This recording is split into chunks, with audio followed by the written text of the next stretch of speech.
So it's a wet day, it's time to do a video. This is a pair of Haix Tactical brown.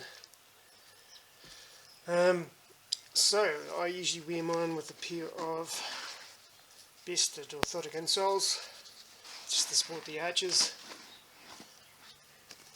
And I also have some shoe goo, and we'll set up some shoe goo on some stitching just to show you how it works. So ordinarily you'd want to clean it up first with some meths. These are fairly washed out, and the reason for that is just to get rid of any grease, which will stop it from sticking. So simply all you need to do is to run a bead around and have the boot flat so the shoe goo can set up. So you just go like that.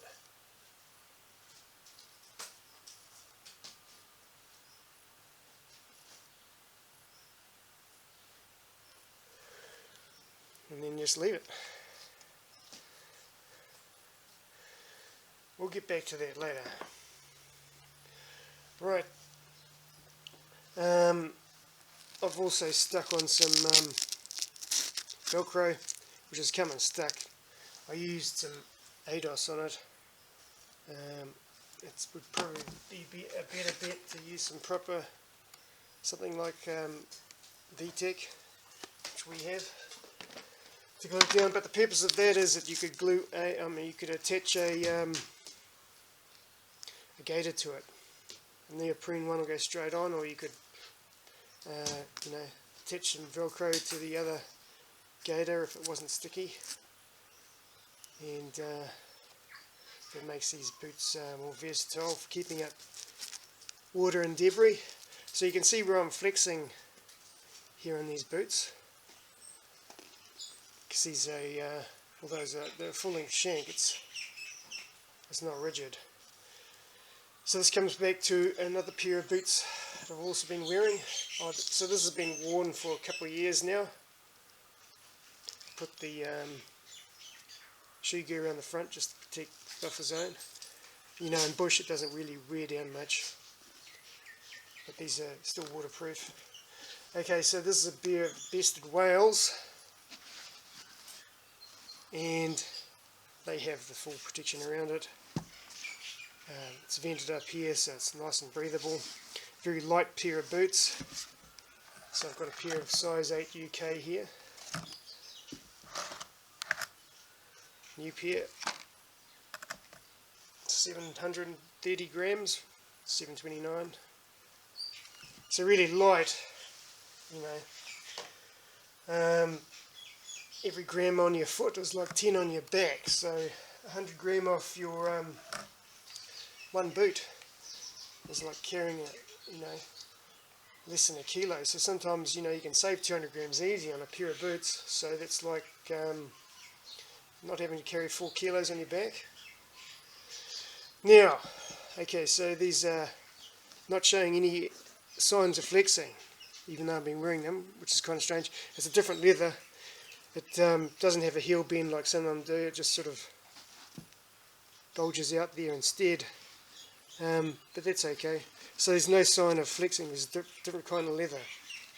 It's more durable, this than normal leather. So it has sewing through here because this connects to fabric inside, which, because it's got thinner leather, the fabric inside stops everything from stretching and bulging.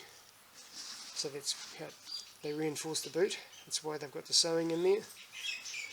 As I said, it's well vented. You can see though this is getting a bit bogged up with dirt and so forth, but they do work. And just give it a brush and a clean out, and away you go again.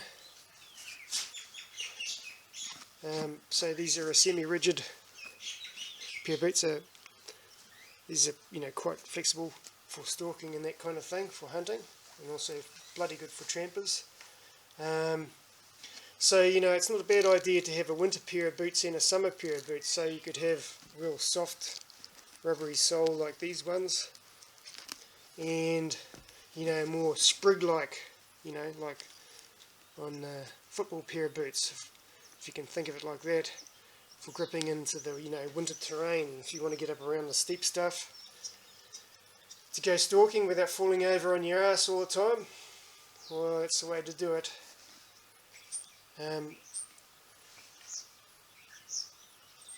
So the shoe goo is starting to set in now. It will take another hour or so for it to fully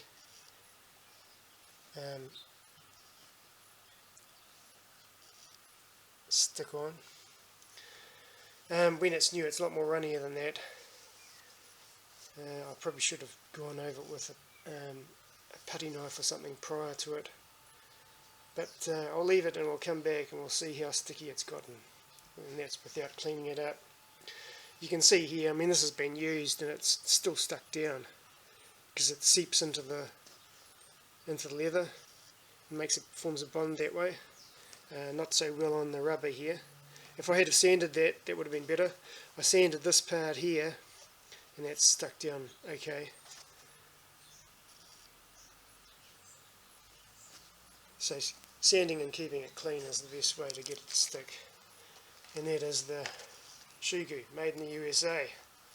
Great stuff. We recommend it to our forestry guys and arborists, have a particularly hard life with their boots, particularly their sewing. Even if they use it on the other brands of boots, well, I don't really care, just as long as they get their boots last longer. That's cool. So what can I say about the Wales? Yeah, it's the lightest pair I've worn for a long time. It's high enough to keep most of the water out. Flexible enough for stalking in, and as said, it's got the grip to get around on the hills. And if I go back to what I said in my statement before, this is more of a quiet sole. It doesn't have much of a ridge in here, so when you're putting your foot down onto sticks, even roots and whatnot, it won't make a noise. Whereas a sole like this tends to, of course, if it's going to dig into the ground, it's going to snap little twigs and that sort of thing as well, so it's not as quiet. Though you just have to be a bit more cautious, that's all, with your foot placement. Whereas you can be a bit more clumsy with this kind of a sole. Alrighty. So here's the finished result. It's not quite hardened off yet, but nearly. But you can sort of see how it's bonded in there. So that does a great job of protecting the sewing. As I said, we've seen forest guys come back and they use their strap-on spikes for going around on trees and stuff, and all that strapping is rubbing on the sewing and that kind of thing. So a $20 tube will save those guys $70 a boot for resewing, a little bit of sewing, because when you've got Gore-Tex, you've got to get in here with a sewing machine in between the Gore-Tex and get it all sewn up, rather than sewing all the way through and creating a hole in the sewing, of course. So $20, one of the best investments you'll ever make.